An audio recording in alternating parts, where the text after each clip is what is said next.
On Sunday, July 6th, so the Sunday before last, the FBI and the DOJ released a joint statement that said after a systematic review of the Epstein files, they found no incriminating client list, nor any evidence that Jeffrey Epstein had blackmailed prominent individuals he was associated with. And because of this, they had no grounds to launch an investigation against non-convicted third parties. Now, tell me, does something about that not sound fishy to you? This same man that we know was federally indicted with sex trafficking charges against children, you're telling me that this man, that the memo itself stated was personally responsible for over 1,000 victims, had no client list? And Donald Trump campaigned on transparency. He campaigned on letting it all hang out, so to speak, on exposing all the darkness and corruption within government agencies. Now, I give him credit where credit is due for releasing the MLK files and the JFK files. But why not release this Epstein client list? In fact, if you remember correctly, Pam Bodi, the current Attorney General, went on Fox News back in February and bragged about the transparency of the Trump administration regarding these Epstein files. Now, why would she do that and then turn around and say, oh, never mind, there's no client list, after telling the anchor on Fox News that she did indeed have the client list on her desk? Something doesn't sound right. In case you need a reminder, watch this, and then I'll continue to talk about it, because I got plenty of footage to show you today. The DOJ may be releasing the list of Jeffrey Epstein's clients? Will that really happen? It's sitting on my desk right now to review. That's been a directive by President Trump. I'm reviewing that. I'm reviewing JFK files, MLK files. That's all in the process of being reviewed because that was done at the directive of the president from all of these agencies. So have you seen anything that you said, oh my gosh? Not yet. Okay. Well, we'll check back with you. There you have it, my friends. So about 4 months ago, Pam Bodi was asked by Fox News, do you have the client list? And she said, oh yes, we have it on my desk and we're about to review it. And now they come out and say, oh no, I didn't mean the client list. When a reporter asked her about it this past week, I didn't mean the client list, she says. I meant the files. And upon reviewing the files, we have determined that there is no client list. Make that make sense. And you're also telling me that a convicted sex trafficker, who we know was a sex trafficker, and that same memo admitted that he was personally responsible for 1,000 victims, didn't have a client list? None of it makes sense unless the administration is either being lied to or controlled by someone deeper, a deep state perhaps. Or there are people within the Trump administration who are on that client list. Now, I'm not saying that Donald Trump is on the client list. I'm not saying that he's not. But here's why I don't believe that Donald Trump is on the list. Because if he was really on the client list, do you not think that the Democrats, when they were going through all those trumped-up charges, trying to make sure that he would not be the President of the United States this past time, do you not think that they would have put every ounce of energy towards showing that he was on the Epstein client list? That is why I don't think Trump is on the list himself, even though Elon Musk, over the past month, said that he was when they had a falling out. But it leaves you to wonder who is on that list, who is being protected, And why do people that conservatives celebrated, like Dan Bongino and Kash Patel, the director and deputy director of the FBI, who previously, before they were in the Trump administration, said that Epstein did not kill himself, now they say that he did?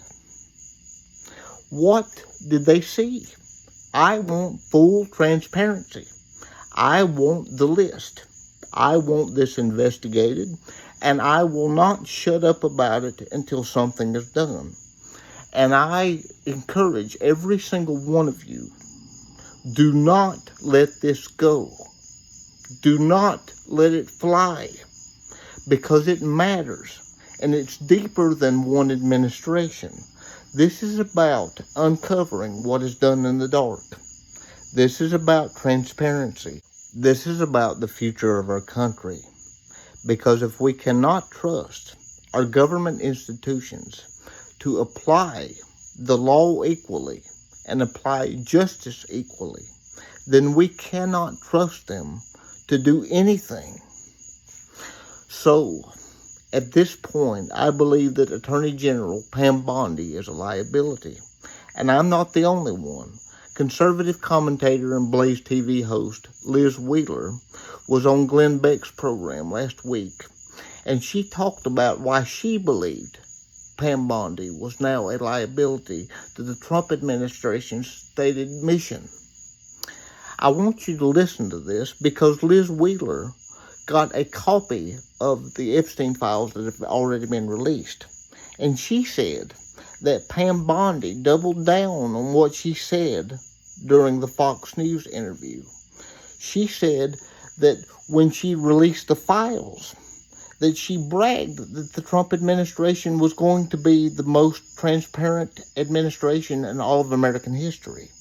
Listen to this, because it's very important, and I believe provides deeper context on why Pam Bodi is now a threat to the stated goal of the Trump administration and should not be defended whatsoever. How could she give the American people, not just me, I don't care about how this impacts me, how could she give the American people those phase one binders that contains nothing, while at the same time bragging about the cover sheet that she made, the most transparent administration in history, and tell us that the SDNY had the real goods, that the binder was just proof of a deep state cover-up? That was the real story, she told us, only now to say, sorry, there's actually nothing. So it leaves us with this situation. What are the options? The options as, well, was she herself set up by some deep state FBI career officials trying to make a fool of her? It's possible, maybe even probable. Possible. But here's the thing. Mm-hmm. If you are smart, if you are savvy, if you are sharp enough to be the Attorney General of the United States, you verify such information. You don't assume its veracity and publicize it for clicks. And that's what she did. So then we get to the point that we think, okay, well, what does this say about her judgment? Is she just click thirsty? Is she wanting to be a Fox News star? Did she get out over her skis trying to make news, being, a MAGA champion with those binders that maybe she had not verified the contents of, and she definitely hadn't verified the contents of the SDNY truckloads? You can't square this announcement with the binders, the announcement yesterday with the binders in February, unless you allow for the idea that Pam Bodi could be operating in a way that is unacceptable. Went on Fox News, said she had a client list on her desk to review when she actually hadn't looked at the documents, and was just saying that to be a television star. I say this in somewhat sorrowfully. If I'm President Trump, I would not tolerate this behavior anymore. She has become a liability to his administration. I think the administration is probably just now coming to the realization of how much goodwill this whole debacle has cost them with their voters. And Pam Bodi is not worth it. She's a liability. It's time to move on. It is also important to note that NBC News reported that Dan Bongino didn't show up to work on Friday and is now threatening to resign and to expose Pam Bodi for how she handled the situation with the Epstein client list, and that they were all within the Trump administration in agreement about the client list until this news came out. It should also be noted that now Director of the FBI, Kash Patel, said in an interview with Glenn Beck in 2023 that the previous director of the FBI had the client list, and he told Glenn why it had not been released, and the deep state cover-up. So what changed? Listen to this. Who has Jeffrey Epstein's Black Book? Black Book? FBI. But who? That is, I mean, there's... Oh, that's under direct control of the director of the FBI. Just like the manifesto from the Nashville school shooting of the Catholic school. Yeah. We still haven't seen that, right? It's not the Nashville police or PD saying we don't want this out. The FBI airmailed into that operation and said this is not getting out. Because they do that because this is another government gangster operation. All these local law enforcement communities get funding from the DOJ and FBI for local programs. And if you don't cooperate, you're not getting your $1 million for this, and you're not getting and that's a lot of money to these local districts. That's how they play the game.